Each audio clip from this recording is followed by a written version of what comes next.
This episode of One Hit Thunder is brought to you by DistroKid.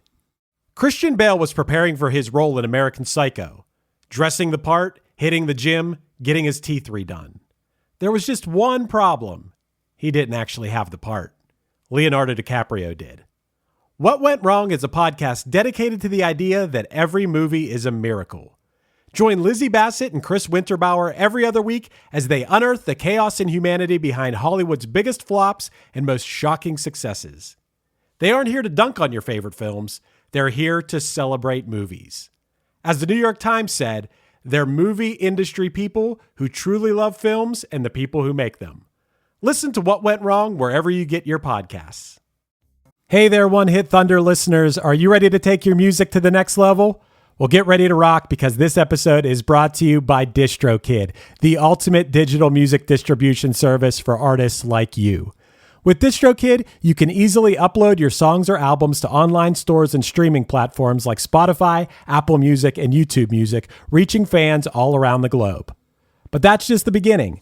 DistroKid offers a ton of awesome features like Hyperfollow, which helps you promote your releases and get pre-saves on your songs, all for free. But wait, there's more. The DistroKid app is now available on iOS and Android. With the app, you can manage your releases, track your streaming stats, and even withdraw your earnings, all from the palm of your hand. And for those looking to perfect their sound, check out Mixia. This powerful tool allows you to put the finishing touches on your tracks in minutes, ensuring they sound polished and professional every time. But that's not all. DistroKid has just launched a brand new feature called Instant Share, allowing you to easily share large files securely with collaborators, producers, and more.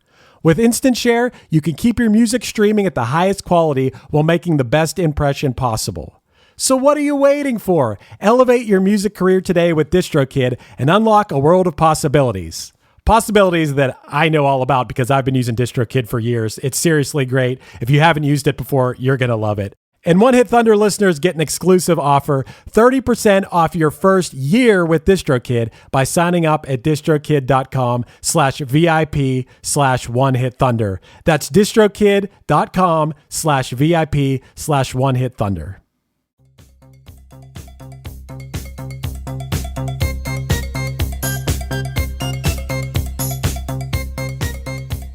When comedian John Franklin joined us for a round of music trivia back in December, he only got one question right, but it was an important one. Who sang Funkytown? That victorious moment has now come full circle as John returns to help us take a deeper look at Lip Sync's massive 1980 hit and the whirlwind career of vocalist Cynthia Johnson. We get into how this Minneapolis-based studio project managed to top charts in 28 countries, briefly revive disco on its way out, and leave behind one of the most recognizable dance tracks of all time. With some surprising facts and maybe a few Michael McDonald side tangents, this episode asks the big question. Are we taking a trip to Funkytown, or do we simply gotta move on? Let's talk about it, talk about it, talk about it, talk about it.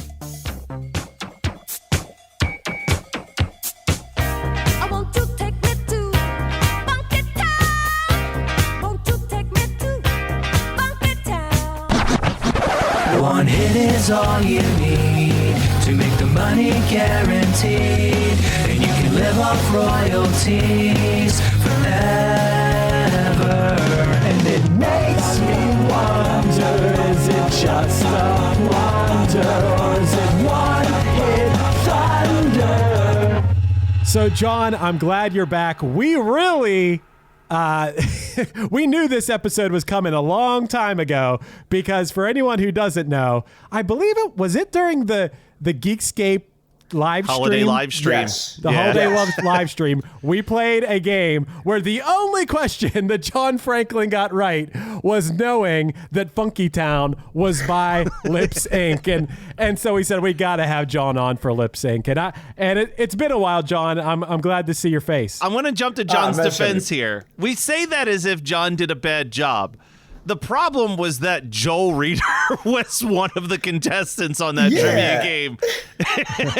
Yeah, he was good. He is kind of a beast at that. I was like, I will say though, my whipped cream on top of shit was that I beat my cousin Chris. I outperformed who is coming out with a book about number one hits. Yeah, he's going to be back on the year. show. He's going to be back on the show to promote that book when it comes out. I don't know if you knew that, Chris. Did you know that Past Guest has a book about every number one hit in music history? I knew it was in the works. We had talked about that before. But it officially got published in a publishing house. Hell so yeah. It's coming out. So I'm happy for him. I'm plugging my cousin's book that is yet to come out on the podcast that I'm on. Well, let's plug what you're on here for, because you're going on the road. You're touring with your comedy.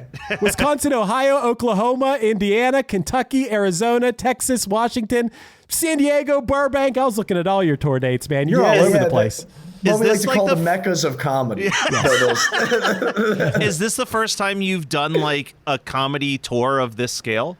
This is the biggest tour I've ever done. I've done like some local shows here and there, and like I wouldn't even call them tours. So I would say this is my first tour ever. But I've done like one-offs in other cities, things like that. But this is crazy. Like me and my buddy, good friend Lucas Arnold, who I'm going on the road with. He's unbelievable comedian, great social media presence. If you got a chance to check out his stuff, highly recommend it. But him and I together both doing half an hour in a city coming to you. You know, nice. All the people on here from Tulsa, Oklahoma. We'll see you soon. But we are looking forward to it. Like number one date on my mind right now is San Diego. Like can't wait to get out there again. But it's gonna be a fun one, dude. Really excited. I love that. Of course, if you haven't checked out John's special on Amazon Prime, The Specialist, make sure you check that out. And we'll do the plugs to start this. John, where can people find your tour dates?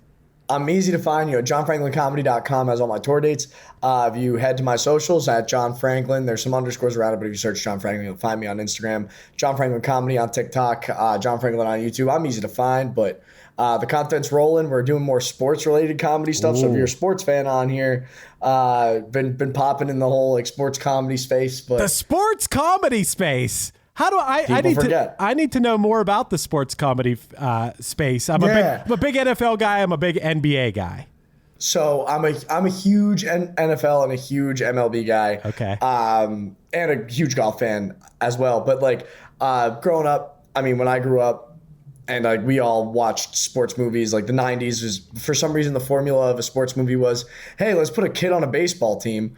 Right. And I loved those. Like, I mean, Little Big League, like The Sandlot, like all the what was Rookie the other one? Rookie of the Year with Henry Rosenberger. Even similarly, Angels in the Outfield, like he's not on the field, but he's a big part of their success.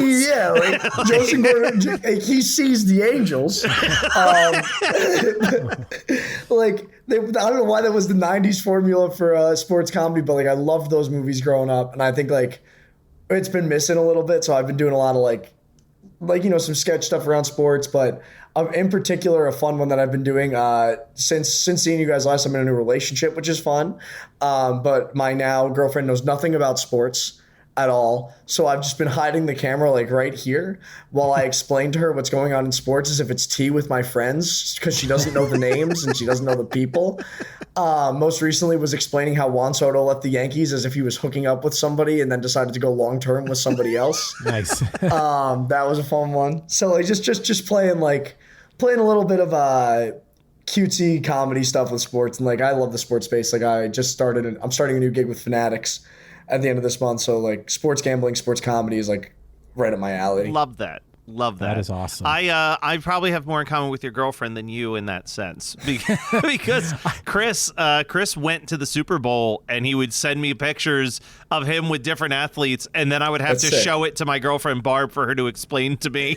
Like I remember I showed her the one guy and she just goes, "He died on the football field and then was revived," and I was like, "Oh, I remember that guy." I met him. I got a picture with him. I met him at the Super Bowl. Hey, I wanted to tell you, John, as far as Fanatics, my buddy who's a big sports bettor, Johnny, who's been a guest on this past thing, we went to the Super Bowl, and we went to a couple Fanatics parties. I met Michael Rubin. Yeah, you did. Of course you did. Yeah.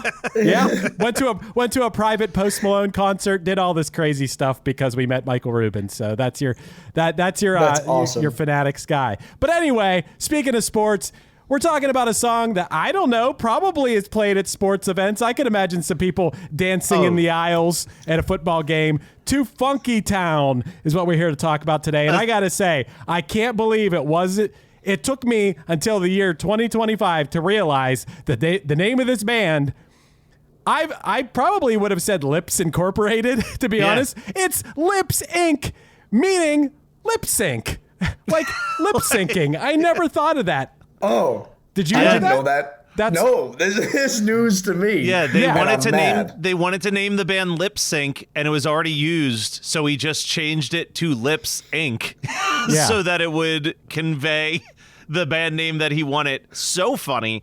Often we'll do songs or we'll pick something and there's like that debate, is this a one-hit wonder or not? This has appeared on so many lists of greatest one-hit wonders of all time and or separate decades. It's Chris, you got to agree with me on this.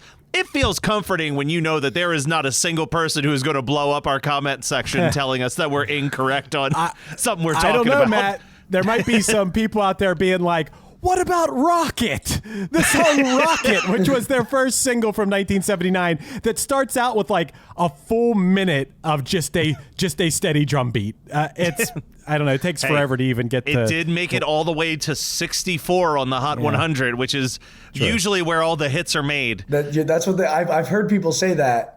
That's 65 is the cutoff for a hit. That's a sweet spot, number 65. I got to tell you guys, one of the first things I think of with this show, and I don't know if either of you were familiar with the NBC drama/comedy Parenthood, but on the show, it's a great show. I do know it. It's an amazing it's a really show. good show. Dax Shepard's on it. Like has an all-star cast. Great show. But Adam and Christina Braverman on the show, which were parents of a couple of the kids on the show, they referred to having sex as going to Funkytown, and everyone around them knew what that meant when they said something about Funkytown, and that was like a little thing on the show. So I always think about Parenthood when I think of this song that went to number one in the year 1980. For 4 weeks. For 4 weeks. It went to number one in 28 countries. Can you imagine making a song or making anything that goes to number one in 28 countries? No. Yeah. No. Like, couldn't even fathom that. Yeah. Being popular in 28 and then different countries. not be able to capitalize on it at all after that is like, because this is like they're a one-hit wonder not just in the States. They are a one-hit wonder in almost all 28 countries where this song hit number one. Yeah. Yes, everywhere. Well, how many times do you think that they sit there and be like, all right, Funkytown, can we like do something like Rock and Roll City? Like, were they like, trying to go up with like, like they try like the big follow up to Funkytown? Funkier Town. Something. Some of these one hit wonders try to do stuff like that. We saw Boris Pickett do the Christmas Monster Mash. There was the Christmas Monster Mash. There was the Monster Swim. There was Monster Party. He had a whole career of monster themed events that he wrote. And John, do yourself a favor one day. Just pick any one of them at random, and you will think that it's just the monster. It's the same music and everything. Like he was the best at capitalizing on that one hit shamelessly. Monster Swim is my favorite just by name, honestly. You gotta have a summer song. My boy Tommy Two-Tone did it too with 8675389. He did like did he do a Christmas version of it? He did a Christmas one, and he did a sequel song. A sequel. And correct me if I'm wrong, I think when we did our first episode was Come On Eileen by Dexy's Midnight Runners. Right. Didn't they do a follow-up to Come On Eileen? Not as much. No. Yeah, I think it was like Coming More on Eileen or something like that. I don't know about that one. I thought you were going to say, play that funky. I love how most of the time you come on this show for something funky. You were on the show for play that funky music before. Funky music, yeah. That's right. No, that's what I'm actually thinking of. There is a follow-up for Play That Funky Music, White Boy. I think that they did. Yeah. Yeah, I can see that. So the thing that's interesting about lip sync is it feels so unnatural to say it like that after all these years. Yeah, now I'm mad. It was basically a solo project by this guy named Steven Greenberg, and he was playing all the instrumentations, and then he met Cynthia Johnson. She was auditioning to be a singer for the first song he had written called Rocket, and then he kind of just brought her in and they became a duo. And I can't help but imagine that there had to have been this moment we talk about this all the time where like someone's writing a song. The second he wrote that, he had to have known that he had like stumbled onto like gold. Yeah. Like that is such a catchy. Like I'm imagining like the Paul McCartney playing Yesterday to a bunch of people to make sure he didn't steal it from somebody type moment where it's just like, what have I done? How did I unlock this magical keyboard riff? And like, no wonder this went to number one, and it went to number one stupid late for the time period, because this came out in 1980 and it was an attempt to be a disco, but like disco was already on the outs by the early 80s. So this is kind of like the last big disco hit at the same time. But there's something about it that's like, it doesn't feel as disco forward as you would say like a Bee Gees or like, you know, like something like that. This does feel like new age pop more than I would call it a disco song. It feels like where you could point to where disco started to evolve into new wave almost. Like this is like the exact middle point of those two genres. Like especially because what is it? Like Chris, a year or two later, like Gary Newman's doing Cars and you're getting like that more and more synth driven stuff. And what about Video Killed the Radio Star was around that time the too. Buggles, which like has a similar vibe. Yeah, Cars was actually before this, Matt. Cars was like, really led the way. I think Cars was like 1979 or something. So that was even before this. These are acts that are kind of crossing that or that gap between disco, you know, and dance music into what would become new wave. I think that's pretty cool. What I always find interesting about like that like crossover of music, and like I don't think people give enough credit, is like drummers of the disco era were really good. Hell yeah. Yeah. And so like, same with the bass players. The bass lines in some disco songs are insane. Yeah, like and like a lot of, I think like Dave Grohl has said in interviews too, like he's pulled a lot of his famous like riffs from like disco roots. The Gap like disco Band. drums are awesome, and then you get like this like synthy. Yeah, the Gap Band. Love the Gap Band. Yeah. Then you turn into this like this synthy era of like 80s pop where this sort of stuff happens, and you're like, wow, this is a weird way out of natural bands. Do you know what I mean? When you think about businesses that are selling through the roof, like Skims or Allbirds, sure, you think about a great product, a cool brand, and great marketing. But an often overlooked secret is actually the businesses behind the business, making selling and for shoppers buying simple. For millions of businesses, that business is Shopify. It's home of Shop Pay, the #1 checkout in the world. You can use it to boost conversions up to 50%, meaning way less carts going abandoned and way more sales going through to checkout. Upgrade your business and get the same checkout Allbirds uses. Sign up for your $1 per month trial period at shopify.com/income, all lowercase. Go to shopify.com/income to upgrade your selling today. Shopify.com/income. When you have high standards and fancy all the fancy things, like a Dior saddlebag or that diamond tennis bracelet, you go to eBay. There, you'll find new loves that will never disappoint. Expertly authenticated. Whether it's that vintage pearl necklace or brand new ruby earrings, a Prada crossbody bag, or classic watches like that Rolex Oyster or that Cartier tank. On eBay, there are no limits to your high standards. Yeah, eBay. The place for new, pre-loved, vintage, and rare fashion. eBay. Things people love. Eczema isn't always obvious, but it's real. And so is the relief from Ebglyss. After an initial dosing phase of 16 weeks, about 4 in 10 people taking Ebglyss achieved itch relief and clear or almost clear skin. And most of those people maintain skin that's still more clear at 1 year with monthly dosing. Ebglyss, lebrikizumab LBKZ, a 250 milligram per 2 milliliter injection, is a prescription medicine used to treat adults and children 12 years of age and older who weigh at least 88 pounds or 40 kilograms with moderate to severe eczema, also called atopic dermatitis, that is not well controlled with prescription therapies used on the skin or topicals, or who cannot use topical therapies. Ebglyss can be used with with or without topical corticosteroids. Don't use if you're allergic to Ebglyss. Allergic reactions can occur that can be severe. Eye problems can occur. Tell your doctor if you have new or worsening eye problems. You should not receive a live vaccine when treated with Ebglyss. Before starting Ebglyss, tell your doctor if you have a parasitic infection. Searching for real relief? Ask your doctor about Ebglyss and visit ebglyss.lilly.com or call 1-800-LILY-RX or 1-800-545-5979.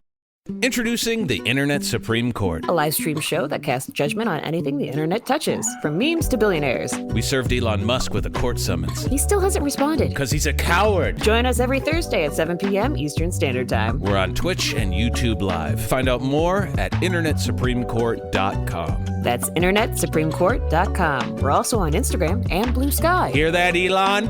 Blue Sky. I also want to just bring up one thing that if the other day I was out at a bar in Hoboken and You Dropped a Bomb on Me by the Gap Band came on, and nobody I think knew it besides like me and my friends. What? And it was crazy. It was a very young crowd, and we were all like.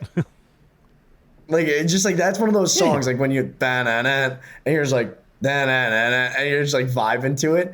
I swear there were women like I would say like I live in a town that has a college in it, so some of them are like 21, 22 on the dot. So confused by what they were listening to. Like they didn't know, but they didn't know like is it new? Like what is this? And I'm like, no, you children. Like this is the Gap Band. They're awesome. I'm surprised that song just seems like a song that I don't care how old you are, you're going to hear it in something, in a movie, on a TV show. Yeah, it's weird to not know that. I don't know. There is like a weird generational gap. Like I was at Coachella this past weekend, and this has nothing to do with what we're talking about, but Benson Boone did Bohemian Rhapsody and brought out Brian May. And I was screaming, "That's Brian May," and nobody around me knew who Brian May was by name. And I was so upset. It was crazy. That is upsetting. And then like Benson Boone was like, "Ladies and gentlemen, Queen guitarist Brian May," and people were up there. I was like, "Oh, you say Queen?" I was like, "That's Brian May." Like he's like one of the greatest guitarists ever. Listen, you have no clue the level of jealousy I have when I found out you were at Coachella while I was watching videos of Weird Al Yankovic singing Rainbow Connection with Paul Williams on stage at Coachella.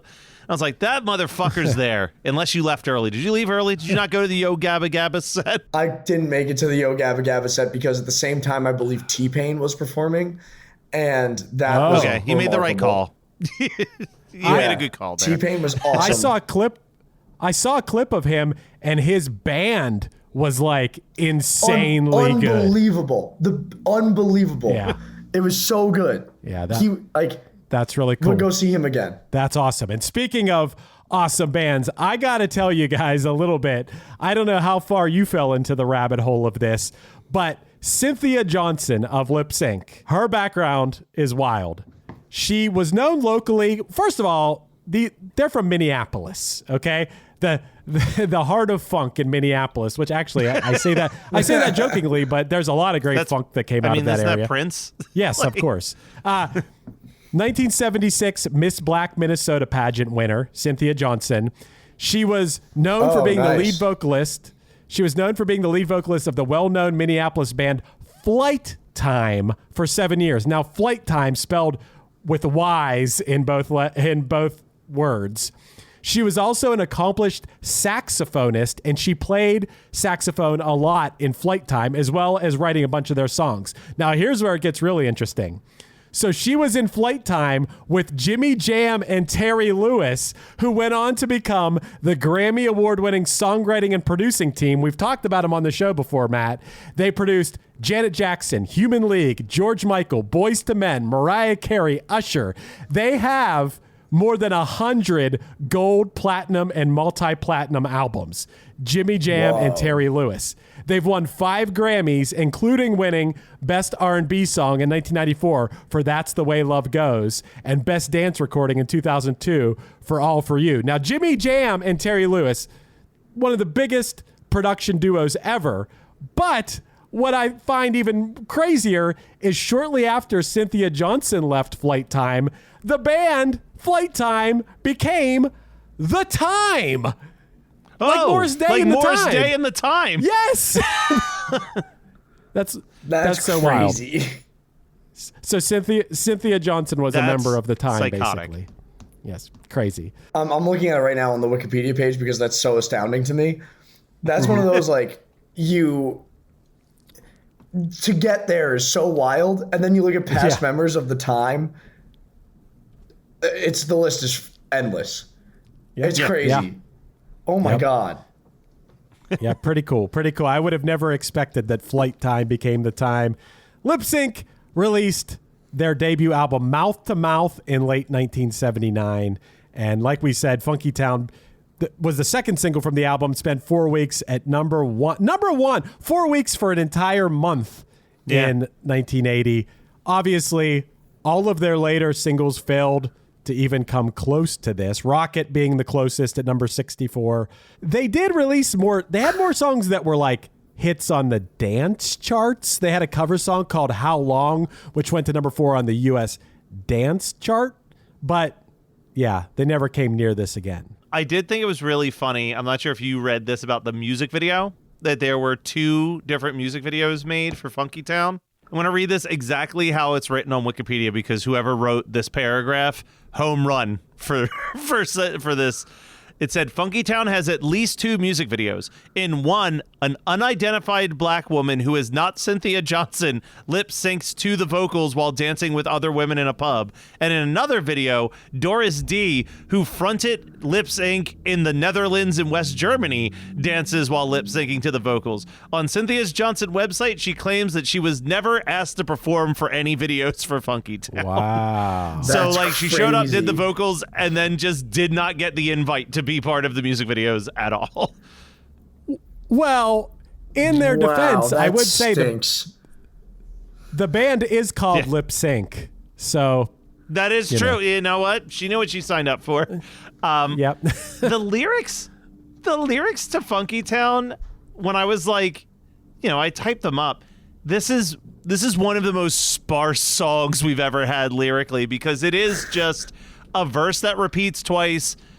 Gotta move on, and won't you take me to Funkytown over and over? Like, it is a very repetitive song, which is fitting with both disco and how to have like a catchy ass earworm of a pop hit. But yeah, this song rules. It's very well loved by a lot of people. Like I said, it appears on tons and tons of lists. I was reading a review from one person who called out how amazing the bass line sounds on a good system. Like I said, it's at the tail end, but it gave it like a second life for that genre for a little bit longer. Yeah, that's cool. I mean, they released their third album, Designer Music, and Cynthia left the band. She was replaced by 2 singers, Margie Cox and Melanie Rosales, and they released their final album, 4, in 1983. They disbanded 2 years later. But I will say Cynthia, who's singing this song, she went on to have a career as a jingle singer. She did jingles for Volkswagen, Nissan, Target, FedEx, Ford, and McDonald's. And she also released a solo album called All That I Am in 2013. So, way after the fact of Funkytown, she released an album. When this song went to number 1, I looked back at this. Some other songs that were up there in the charts. Call Me from Blondie was right behind Funkytown at number 2. Great song. We had a live version of Coming Up by Paul McCartney and Wings. Sexy Eyes from Dr. Hook, which I don't know that song. Do you guys know Sexy Eyes by Dr. Hook? No. One song, man, I hope John loves this song because I love it. Biggest Part of Me by Ambrosia was a hit at this time. Do you know Ambrosia? It sounds really familiar. Are they a one-hitter as well? No, they had Sorta. a couple, but they're very much like AM Gold type stuff. Hold on. Do you want to sing a little bit of Biggest Part of Me for us? Da, da, you're the biggest part of me. Da, da. It's very much in the vein of like a Christopher Cross, Michael McDonald style yacht rock. It's very yacht rock. So here's the problem, Chris. And now here's where you lose me. I love Christopher Cross. For the life of me, I can't fucking stand Michael McDonald. And what? And I gotta be honest with you. And I gotta tell you why. I think that leech ruined the Doobie Brothers, and it's a take that I take to the grave. What? Wow. He brought Wow. What's They were the a rock and beliefs to roll the band. table. That is the coolest yeah, take I've ever heard. The Doobie Brothers were a great rock band, and then this guy shows. And look at his Wikipedia page. That guy just shows up when people are hot, and he leaves when they get cold. That's his thing. Wow. Wow. Chris, you're not too far off from that comparison because I did just go on the band's wiki and saw that they're currently on tours internationally with bands like Alan Parsons Project, Bruce Hornsby, Michael McDonald. So in that sure, like of course he's yacht there. rock adjacent. I do love Bruce Hornsby. Yeah, of course. If you haven't watched the Yacht Rock documentary on HBO, No, I haven't. It's on my list. you can't watch that thing and walk away from it not loving Michael McDonald and Kenny Loggins. They are just delightful people. They're so cool. Like, I don't know. Maybe it'll change your mind. You'll also love the stories of Christopher Cross just casually talking about like writing Ride Like the Wind while on cocaine driving home from a party. Like, you're just like, no, of course you were. He's so mellow. It was LSD. I will say it was LSD. It was LSD, that's right. Yeah, yes. He was on LSD driving cross country and wrote Ride Like the Wind while he was in the car. Yeah, it's pretty cool. It was a different time. It was the 70s back then. You could do that. Also, like Arthur's Theme, great song. This is a weird chart, Chris. Even like, I always try to find a noteworthy debut song. The closest I could find was the Blues Brothers with "Give Me Some Lovin'" at 77 on the chart. You would like the Blues Brothers. you would be a fan of the Blues Brothers music. Yeah. I am. Yeah. Against the Wind from Bob Seger is in here. Cars from Gary Newman was at number 10 here. So they are right at the same time. And whatever, lip sync, we'll get to that. But I will say, I did bring a game today. Ooh. And knowing what John Franklin's specialties are, which seems to be a lot of times funk, I have a very funk heavy game to give you a shot against Matt today, John, if you want to play.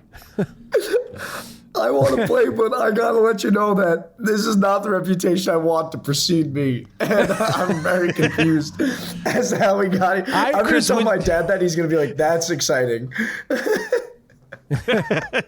I just want to know the world. One of these days, Chris, you're going to be like, and I've got a game for us today if you want to take Matt on it. And someday, I guess, it's going to be like, nah, I'm good. Yeah.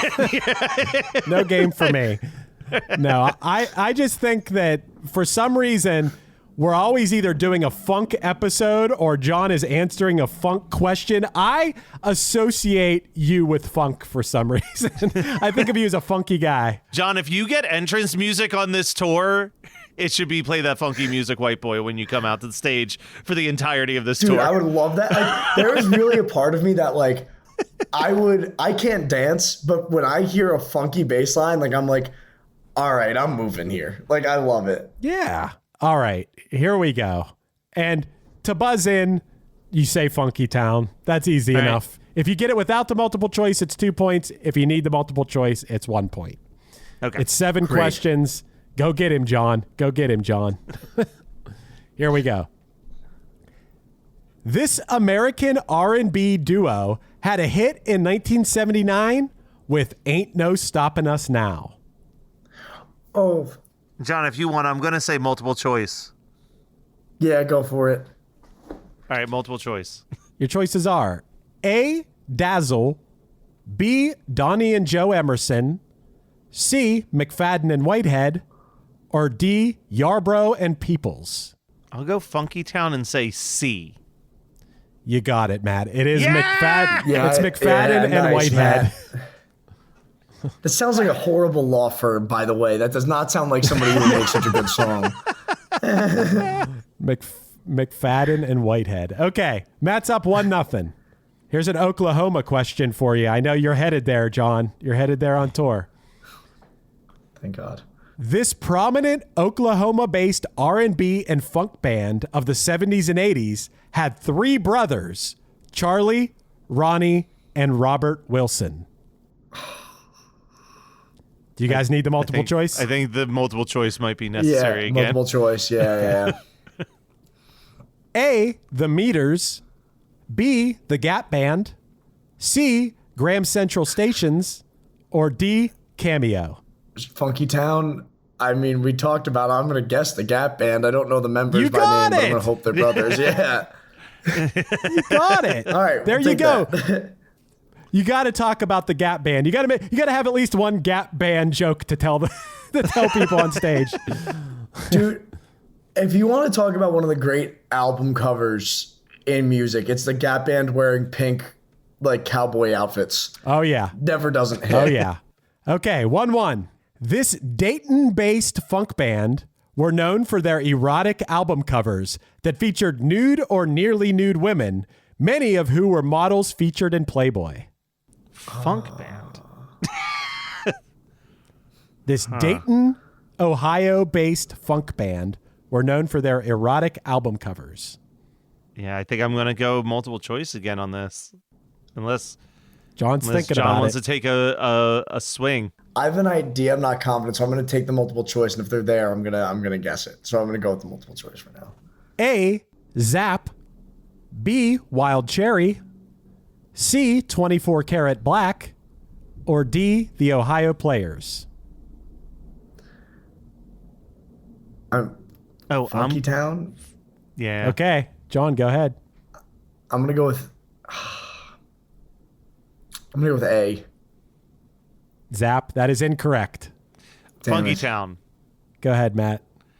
I'm going to go with D, the Ohio Players. You got it. Yeah! Again, that sounds like the Boston Pops. Like the Ohio Players doesn't sound like they'd be making hot music. Do you know what the Ohio Players song is? Like their biggest No. one? Yeah. No. It's Love Roller Coaster.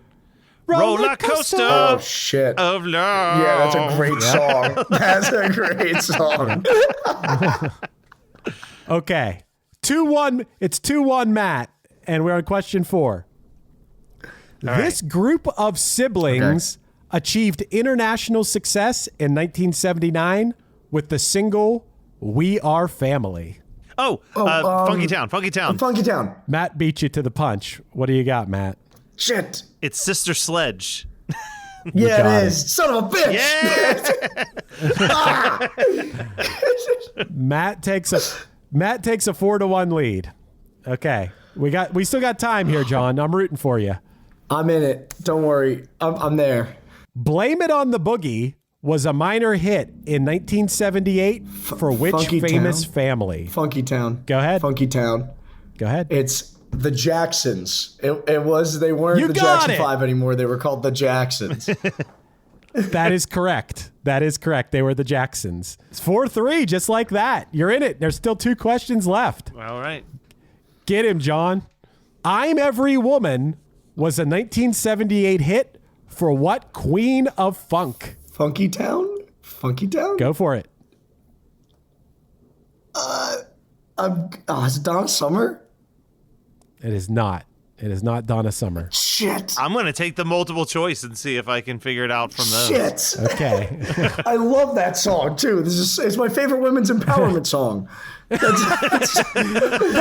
Whitney Houston version. You love the Whitney Houston version. Your choices, Matt, are A, Chaka Khan, B, Donna Summer, C, Betty Davis, or D, Minnie Riperton. I think it's B, Donna Summer. That's incorrect. That's what John guessed. Yes. Oh my God, that is what he said. No! I thought he said Is it Diana Chaka Ross Khan? for some Is it reason. Chaka- It is Chaka Yeah. Khan. It's Chaka Khan. Shit. Wow. Okay. We're down to the last question. It's anybody's game. It's 4-3, Matt. Okay. Here we go. Schoolboy Crush by this band has been sampled by TLC, Janet Jackson, Too Short, and Eric B. and Rakim. Schoolboy Crush by this band. Might need some multiple choice, but I'll wait for John to say. I'll if take he's multiple in- choice. I'll take Yeah, multiple let's take the choice. multiple choice. A, Parliament. B, Average White Band. C, Tower of Power. or D, war? Funkytown? Go ahead. I've been dying to say this name this entire episode, and we're talking about funk. But I'm going to go with Parliament and hope to God it's right. That's incorrect. No! I won! But I'll still take a swing at this. What were the other three options? Average White Band, Tower of Power, or War? I feel like Average White Band got sampled a lot in the 90s, so I'm just going to go off of that and say B, Average White Band. You got it. Yeah. Good Average job, White Band Matt. has one of the funkiest songs of all time. Do you guys know Pick Up the Pieces by Average White Band? I probably know it if I heard it. So there's no lyrics to it. It's a fully instrumental song, but I'm going to play this for you guys, and you will immediately flash back to like 17 different moments in movies. Of course. Yeah. Yes, of course. That comes in and like it fades in and says like 1973. It's like back when I was a kid. Like it's just like a voiceover's happening and you pan into a school building. I always think of it as I'm pretty sure it plays in the movie Swingers when they're walking into a club or something like that. Like it's like a tracking shot. I buy that. Of the like it's like I think they're like doing a parody of like the Goodfellas entering the restaurant scene. And they do it to Average White Band's Pick Up the Pieces. Right. So you gave him a good game, John. I was really pulling for you, but Matt is victorious today. But is Lips Inc. Are Lips Inc. victorious is the real question. John, how do you feel about it? Did they bring the one-hit thunder, or were they a one-hit blunder? No, this is a one-hit thunder. This is an easy one-hit thunder, I think. Like to Matt's point of the bum, bum, bum, you know exactly what the song is. You gotta move. Like it stands the test of time. I mean, you can't go to a wedding without hearing it, which I think is a good gauge of a song. I think it's a great song. I stand by it. So one hit thunder. Okay. How do you feel about it, Matt? I'm gonna give it a gentle thunder. Because I agree that this is like one of those rare cases where usually my barometer is how much am I into the other music from this group, but this is kind of like I'm flashing back to when we did Spiral Staircase like 2 years ago, where we all gave it thunder because we were just like, yeah, the rest of their music kind of sucks, but like this is legitimately one of the best songs ever. When we were talking about Spiral Staircase, this is like one of the best dance songs that's ever been crafted. Like, ever. and it's like fully seeded itself in pop culture to the point that like it just shows up constantly in movies and TV shows and commercials. And also like I want to throw thunder. It's a gentle thunder to Lips Inc., but it's a huge undeniable thunder to Cynthia Johnson, who seems like an absolute badass and beast of a person. Agreed. So it's all up to me. We got two thunders. Can I make it a clean sweep? Do we certify this as thunder? Well, I am a big fan of Cynthia Johnson's Target jingles and FedEx jingles or whatever else she did. The song's good. I don't necessarily ever want to listen to it, but it's a good song. I can't say it's a bad song. They had nothing else. Like, there's no other songs that we like by Lip Sync. No. I'm really going off of what the standard I hold a lot of other people, artists, bands that we do episodes about. If I just go, oh yeah, of course, Funkytown, it's pretty good. It's background music I've heard in things. And I don't know. I feel like ridiculous giving it thunder. Go for it, Chris. This felt like a Chris Fafalio's blunder from the second I listened to it. I wish they had a second song I liked. Yeah, that would make it easier to give it to him. That's all I'm asking for. Is I just think that like they struck gold with, you know, a little luck and a little right song at the right time kind of thing, and just there's nothing else here. I can't tell someone, hey, you really got to dive into that Lip Sync back catalog. That shit is fire. I'm not going to do that. I'm just being honest here. So I got to keep our show. I got to keep us with a little bit of, I don't know, a little bit of respectability here. And I'm going to go blunder on Lip Sync. It's not a full, so It's still thunder by our show, but it's not a certified thunder. That's all. Yeah, it's not a And that's three-way okay. thunder. Yeah. That's yes. okay. Well, John, thank you for coming on, talking more funk with us. And one last time, tell people where they can go to find those tickets to see you live on your tour. Yeah, if you want to come see the certified king of funk as of the last 20 minutes, do stand up. You could go to johnfranklincomedy.com. Find me at John Franklin on Instagram, John Franklin Comedy on TikTok. I'm sorry, Chris, to let you down, but I'm so glad that I give enough cool guy energy that funk seems to be a part of my aura. So thanks again for having me, guys. You know I love doing this show. I love Change your hanging with last you guys. name. This is a blast. You're John Funkland now. Dude. Yeah, because that would go great for any of my future suitors. Dude, the next John Franklin comedy special, John Franklin, the king of funk. Yeah, I'm gonna come out wearing a zoot suit, like bedazzled. It works. It works. I mean, somebody told me once that I was I gave the energy of a guy who likes funk. That was me. John, that's an even better comedy That's an even better comedy special title. John Franklin, the guy who likes funk.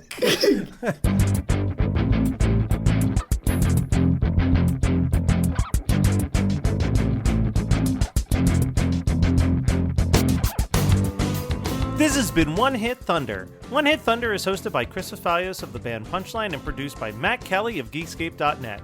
Underneath me, you're hearing A Beautiful Green off the Punchline album Action. Visit punchlinemusic.com for any upcoming news on the band. Our podcast is on Patreon now.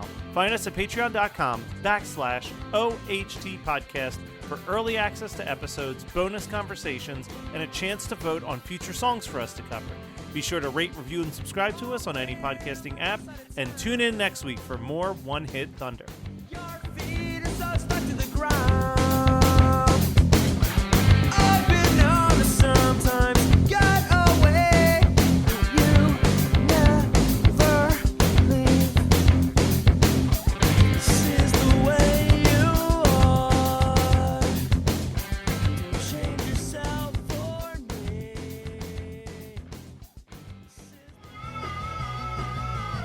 You're listening to the Geekscape Network. Out here, there's no one way of doing things. No unwritten rules. And no shortage of adventure. Because out here, the only requirement is having fun. Bank of America invites kids 6 to 18 to golf with us. For a limited time, sign them up for a free 1-year membership, giving them access to discounted tee times at thousands of courses. Learn more at bankofamerica.com/golf with us. What would you like the power to do? Bank of America. Restrictions apply. See BofA.com/golf with us for complete details. Copyright 2025 Bank of America Corporation. 6 months from now, you could be running a 5K, booking that dream trip, or seeing thicker, fuller hair every time you look in the mirror. Through Hers, you can get dermatologist-trusted, clinically proven prescriptions with ingredients that go beyond what over-the-counter products offer. Whether you prefer oral or topical treatments, Hers has you covered. Getting started is simple. Just fill out an intake form online, and a licensed provider will recommend a customized plan just for you. The best part? Everything is 100% online. If prescribed, your treatment ships right to your door. No pharmacy trips, no waiting rooms, and no insurance headaches. Plus, treatments start at just $35 a month. Start your initial free online visit today at forhers.com/talk. That's FORHERS.com/talk. Compounded products are not FDA approved or verified for safety, effectiveness, or quality. Prescription required. Price varies both on product and subscription plan. See website for full details, restrictions, and important safety information. This is Lawrence Lanahan, journalist, musician, and host of Rearranged, an Osiris Media podcast about music arranging. Once a song is written, arrangers make musical decisions that shape how we end up hearing the song. And we're not just talking about adding orchestral accompaniment like horns and strings, or doing a cover version of a song. Arrangement can be putting happy music over dark lyrics, using samples, recording all acoustic, even tiny decisions like putting an electronic loop into an acoustic song to draw your attention to an important turn of phrase. It's all arranging. Rearranged episodes are documentary essays where I use arrangements to answer some big questions, like what is a song? And what can a song become? And how can the sound of a song change the meaning you take from it? Listening this way has changed my relationship with music. Tune into Rearranged, and maybe it'll happen for you too. Learn more at rearrangedpodcast.com. Osiris.